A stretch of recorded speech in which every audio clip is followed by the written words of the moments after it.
नमस्कार दोस्तों, आज अपन राजस्थान पुलिस से संबंधित विशेष विषय वस्तु पढ़ने वाले हैं और वो है घरेलू हिंसा से महिला संरक्षण अधिनियम 2005। जैसे कि आपको पता है, इस बार राजस्थान पुलिस में कुछ एक्ट वगैरह भी जुड़ गए हैं महिला एवं बालकों के संबंध में। तो उसी क्रम में एक घरेलू हिंसा से महिला संरक्षण अधिनियम 2005। तो देखिए क्या है ये अधिनियम। सबसे पहले है घरेलू हिंसा क्या होती है। भाई एक्ट से पहले अपन ये तो जाने कि वास्तव में घरेलू हिंसा क्या है। तो देखिए, घरेलू हिंसा का मतलब है यदि किसी ऐसे व्यक्ति द्वारा किसी महिला को प्रताड़ित किया जाता है जो उससे पारिवारिक संबंध रखती है, तो उसे कहते हैं घरेलू हिंसा। तो यहाँ इसकी परिभाषा ये हो गई, यदि किसी ऐसे व्यक्ति द्वारा जिसके साथ उस महिला का पारिवारिक संबंध है या अपन कहीं कोई सामाजिक संबंध है, उसके द्वारा अगर उसे प्रताड़ित किया जाता है तो वो घरेलू हिंसा है। यदि किसी ऐसे व्यक्ति द्वारा जिसके साथ उस महिला का पारिवारिक या सामाजिक संबंध है, उसके द्वारा अगर किसी महिला को प्रताड़ित किया जाता है तो वो घरेलू हिंसा के अंतर्गत आता है। यहाँ देखिए, अपन ने एक शब्द का यूज किया व्यक्ति। यहाँ पर व्यक्ति का मतलब पुरुष से नहीं होता। इस घरेलू हिंसा अधिनियम में व्यक्ति का अर्थ जो है, व्यक्ति का अर्थ दो तरीके से है। यहाँ पुरुष भी है और महिला भी है, क्योंकि जरूरी नहीं है कि किसी महिला को पुरुष द्वारा ही प्रताड़ित किया जाए। हो सकता है उसकी सास द्वारा प्रताड़ित किया जा रहा हो, उसकी ननद द्वारा किया जा रहा हो, उसकी देवरानी द्वारा किया जा रहा हो, उसकी बुआर सासू, काकेर सासू है, कोई भी हो, मतलब उस महिला से पारिवारिक संबंध रखने वाली हो, उस परिवार के साथ कोई रहने वाली महिला हो, वो भी तो प्रताड़ित कर सकती है।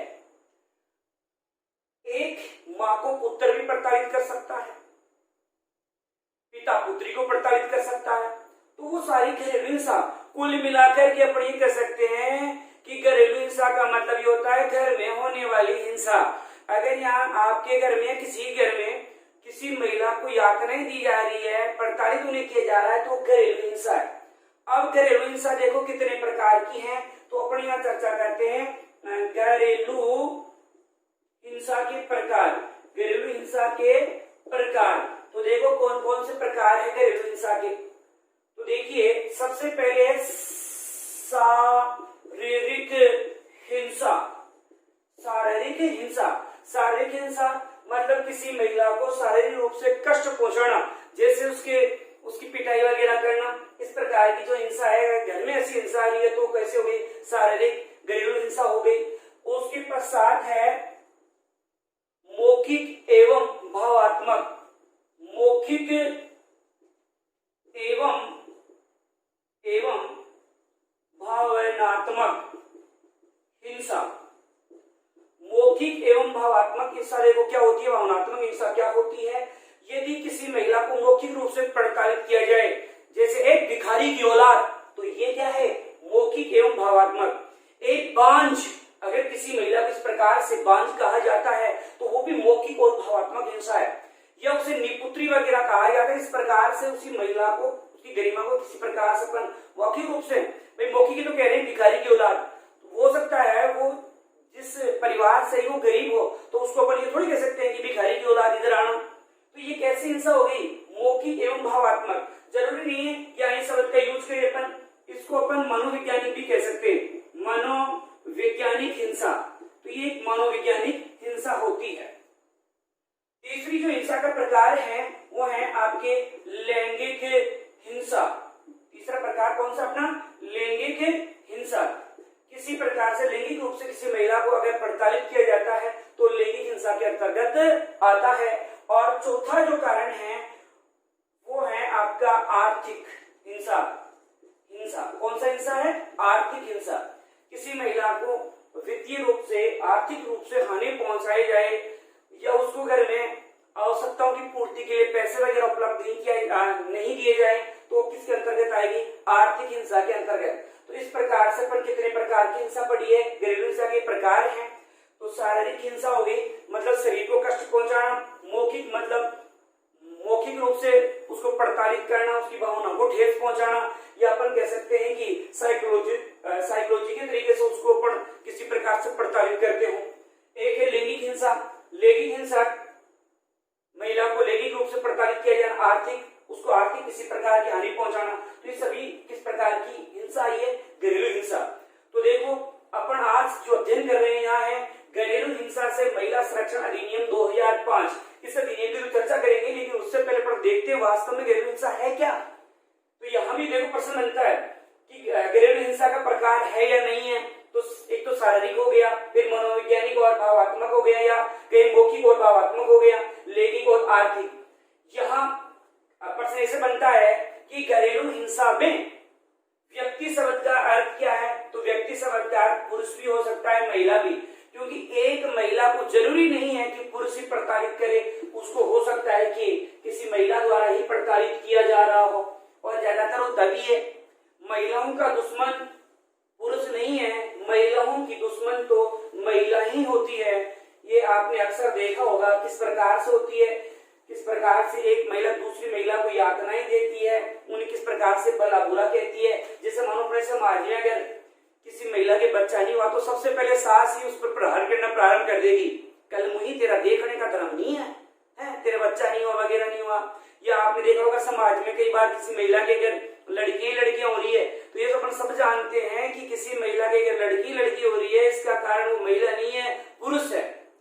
तो फिर भी अपन ये जानते हुए, क्योंकि महिला में जो गुणसूत्र होते हैं वो XX होते हैं, जबकि पुरुष में XY होते हैं। लेकिन सब समाज में कुरीतियां हैं, आज भी व्याप्त है। तो महिलाओं को कुरीतियों से बचाने के लिए तो ये नियम आया। अब है कि घरेलू हिंसा के कारण क्या है। अधिनियम से पहले अपन पढ़ेंगे घरेलू हिंसा के कारण। तो यहाँ देखिए घरेलू हिंसा के कारण क्या क्या कारण है। देखो घरेलू हिंसा के कारण तो सबसे पहले है कि हमारा सामाजिक व्यवस्था है पितृसत्तात्मक सामाजिक व्यवस्था होना। कौन सा है? पितृसत्तात्मक सामाजिक व्यवस्था का होना। अपने समाज में, भारतीय समाज में क्या है? पितृसत्तात्मक व्यवस्था। पितृसत्तात्मक मतलब है परिवार में ज्यादा जो वैल्यू होती है वो पिता को ज्यादा महत्व दिया गया है। कहने का मतलब मैं कह सकता हूँ कि पुरुष प्रधान समाज है। महिलाओं की बातें नहीं मानी जाती है, उन्हें मंदबुद्धि समझा जाता है, उन्हें माना जाता है ये तो घरेलू कार्य करने के लिए बनी हुई है। तो पितृसत्तात्मक मतलब पुरुष के समाज में प्रभावशाली होना, ये पहला कारण है। ठीक है। इसके बाद में है महिलाओं को भोग विलास की वस्तु समझना। दूसरा कारण है महिलाओं को भोग विलास की वस्तु समझना। महिलाओं को भोग विलास की वस्तु समझा जाता है और महिलाओं ने भी इसे अपना भाग्य मान लिया है। जैसे मैं किसी महिला की ऐसे पुरुष से विवाह हो गया है जो सही नहीं है, प्रताड़ित करता है, वो उसे भोग विलास की, मेरे कपड़े नहीं धोए, रोटियां नहीं बनाई, रोटी जल कैसे गई, सब्जी में नमक नहीं है डाल ले यार, इसमें क्या है। तो किसी प्रकार से प्रताड़ित किया जाता है। तो महिलाओं को भोग विलास की वस्तु समझना, और महिलाएं उसे भाग्य मानती है। वो कहती है मेरे तो कर्म में यही लिखा था, मेरे कर्म में तो यही लिखा था। तो इस प्रकार से उससे क्या मान लेती है? तो ईश्वरी वरदान है साहब, जो कर्म में लिखा हुआ है ना, जो भाग्य में लिखा हुआ था वैसे मुझे पति मिला है। तो इस प्रकार महिलाओं को भोग विलास की वस्तु समझा जाता है और महिलाएं भी इसे अपना भाग्य मानकर स्वीकार कर लेती हैं। उसके बाद में है कि महिलाओं में तेजी से बढ़ती आर्थिक स्वावलंबन की प्रवृत्ति। महिलाओं में तेजी से बढ़ती हुई आर्थिक स्वावलंबन की भावना।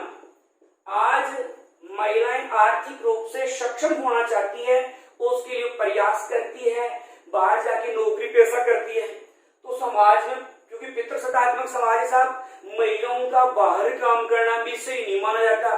अरे ये नौकरी करने नहीं जा रही है, ये तो बाहर से मिलने जा रही है, इस प्रकार की हिंसा करते हैं।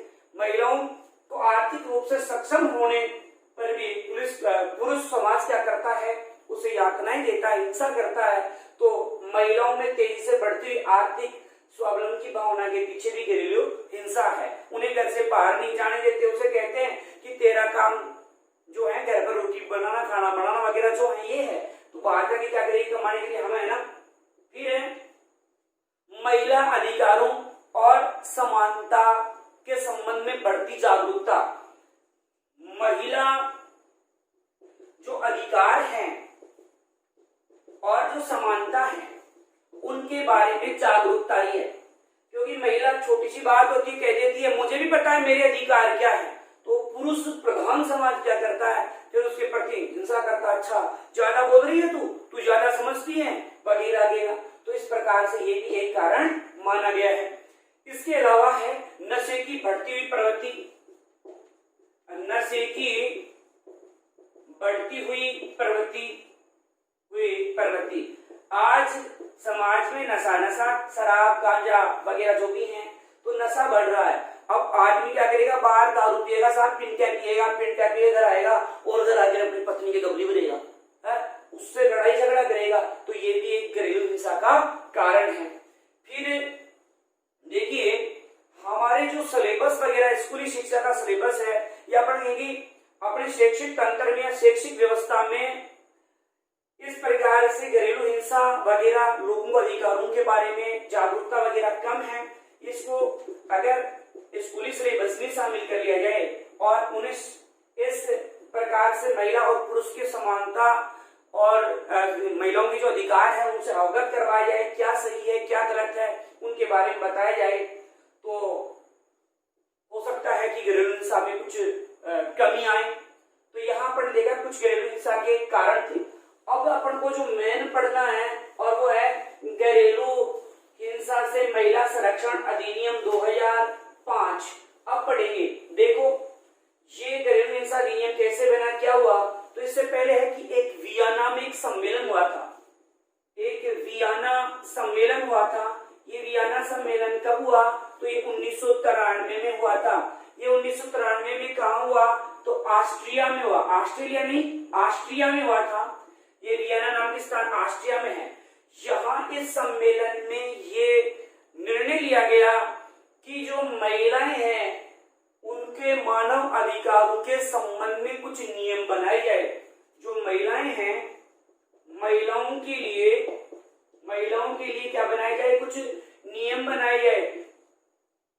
महिलाओं के नियम का मतलब है उनके मानव अधिकारों के संबंध में। किसके संबंध में, मानव अधिकारों के संबंध में। मानव अधिकार क्या होते हैं, किसी को मानव होने के नाते जो अधिकार मिले हैं उनके बारे में। तो इसी क्रम में भारत सरकार ने जो नियम बनाया या संसद में जो इस अधिनियम को पारित किया, और कब पारित किया, तो 13 सितंबर 2005 को। इसीलिए इसे घरेलू हिंसा अधिनियम 2005 बोला गया है। तो भारतीय संसद ने इसे 13 सितंबर 2005 को पारित कर दिया। हालांकि गजट नोटिफिकेशन जो है इसके अगले दिन आया था, मतलब 14 सितंबर को आया था। इसे लागू कब किया गया, तो इसे लागू किया गया 26 अक्टूबर 2006 को। देखो खास बात है, ध्यान रखना, ये प्रश्न पूछा जाए घरेलू हिंसा से महिला संरक्षण अधिनियम 2005 कब लागू किया गया, कहीं मत देखना 2005 से 2005 आएगा। ये 2005 में पारित हुआ है, बल्कि इसको लागू कब किया गया है, तो 26 अक्टूबर 2006 को इसको लागू किया गया था। और कहा, संपूर्ण भारत में लागू किया गया, संपूर्ण भारत में। लेकिन आप जानते हो अक्सर अपवाद कौन रहता है, तो जम्मू कश्मीर, मतलब इस दिन जम्मू कश्मीर में लागू नहीं किया गया। तो क्या अब लागू किया जा चुका है, जी हाँ अब लागू किया जा चुका है। जम्मू कश्मीर में जो लागू किया गया 31 अक्टूबर 2006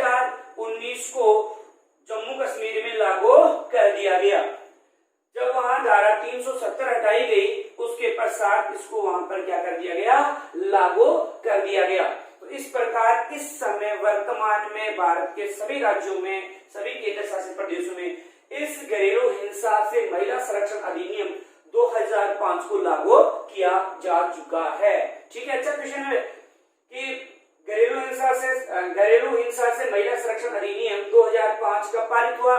तो 13 सितंबर 2005 को लागू कब किया गया, 26 अक्टूबर 2006 को। लेकिन इसमें अपवाद क्या रहा, जम्मू कश्मीर, क्योंकि जम्मू कश्मीर में लागू नहीं किया गया था उस समय। जम्मू कश्मीर में कब लागू किया गया, तो 31 अक्टूबर 2019 को जम्मू कश्मीर में लागू कर दिया गया। अब देखो ये जो अधिनियम है इसमें कितने अध्याय हैं, तो इसमें जो अध्याय है वो अध्याय है 5 और इसमें कितनी धाराएं हैं, तो इसमें धाराओं की संख्या जो है वो कितनी है, तो 37 धाराएं हैं। ठीक है, घरेलू हिंसा से महिला संरक्षण अधिनियम 2005 भारतीय संविधान के किन अनुच्छेदों से प्रभावित है, तो ध्यान रखना पूछे कि किन अनुच्छेदों से प्रभावित है।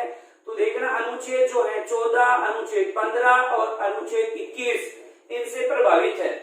क्योंकि अनुच्छेद जो 14 है उसमें हमें समानता के अधिकार दिए गए हैं कि कानून के समक्ष सभी समान हैं। 15 में भेदभाव का निषेध किया गया है और 21 में प्राण एवं देह स्वतंत्रता को शामिल किया गया है। तो इन 3 अनुच्छेदों से ये घरेलू हिंसा अधिनियम 2005 जो है प्रभावित है। तो यहाँ अपन ने देखा घरेलू हिंसा से महिला संरक्षण अधिनियम 2005। तो इससे पहले एक सम्मेलन हुआ था वियना में 1993 में, भारत ने भी इसमें भाग लिया और वहां ये निर्णय लिया गया कि स्त्रियों के मानव अधिकारों के संबंध में प्रत्येक देश प्रयास करेगा और उसी प्रयास के तहत भारत में क्या किया गया, इस अधिनियम को पारित किया गया संसद में। कब, 13 सितंबर 2005 को भारत में लागू कब किया गया, तो ध्यान रखना 26 अक्टूबर 2006 को। कहां लागू नहीं हुआ था, जम्मू कश्मीर में। तो जम्मू कश्मीर में कब लागू हुआ, 31 अक्टूबर 2019 को लागू कर दिया गया। और ये किन अनुच्छेदों से प्रभावित है, तो अनुच्छेद 14, 15 और 21 से ये प्रभावित है। इसमें कुल अध्याय कितने हैं, तो अध्याय 5 हैं और इसमें कुल धाराएं कितनी हैं, तो 37 धाराएं हैं इसमें। अब देखो घरेलू हिंसा से महिला संरक्षण अधिनियम 2005 है, इसमें ये निर्णय लिया गया है कि संरक्षण अधिकारी की नियुक्ति की जाएगी। क्या किया जाएगा, संरक्षण अधिकारी की नियुक्ति की जाएगी। संरक्षण अधिकारी की क्या की जाएगी, नियुक्ति की जाएगी। और ये नियुक्ति जो की गई है संरक्षण अधिकारी की किसके द्वारा की जाएगी, तो ध्यान रखना ये राज्य सरकार द्वारा की जाएगी। किसके द्वारा की जाएगी, राज्य सरकार द्वारा संरक्षण अधिकारी की नियुक्ति की जाएगी। और कहां की जाएगी, तो प्रत्येक जिले में की जाएगी। प्रत्येक जिले में होंगे। अब प्रत्येक जिले में कितने होंगे, तो भाई आवश्यक नहीं है, आवश्यकता अनुसार कितने भी हो सकते हैं। ये आवश्यक नहीं है 1, 2, 5, 10 होंगे, आवश्यकता अनुसार होगी। कैसे होगी, आवश्यकता अनुसार, मतलब जितने संरक्षण अधिकारियों की आवश्यकता होगी उसी आधार पर इनकी क्या की जाएगी, नियुक्ति। तो घरेलू हिंसा से महिला संरक्षण अधिनियम 2005 है, इसमें संरक्षण अधिकारी की नियुक्ति की बात कही गई है। और इसकी नियुक्ति कौन करेगी, पूछने वाला अच्छा क्वेश्चन है, राज्य सरकार करेगी। कहां करेगी, प्रत्येक जिले में। और प्रत्येक जिले में कितने होंगे, तो आवश्यकता अनुसार कितने भी हो सकते हैं। तो ये अपन ने चर्चा की है। इसके अलावा इसी घरेलू हिंसा संरक्षण अधिनियम में ये कहा गया है कि गैर सरकारी संगठन की भी नियुक्ति की जाएगी। किसकी नियुक्ति की जाएगी, गैर सरकारी संगठन की नियुक्ति भी इस घरेलू हिंसा अधिनियम के तहत की जाएगी। एक है कि घरेलू हिंसा एक्ट के तहत अपन परिवाद मतलब मुकदमा किसके समक्ष प्रस्तुत किया जाएगा, तो मजिस्ट्रेट के समक्ष। किसके समक्ष होगा, मजिस्ट्रेट के समक्ष होगा। तो ये घरेलू हिंसा से संबंधित कुछ बातें अपन ने यहाँ पढ़ी है कि ये अधिनियम बना कब लागू किया गया, जम्मू कश्मीर में कब लागू हुआ, कितनी धाराएं हैं।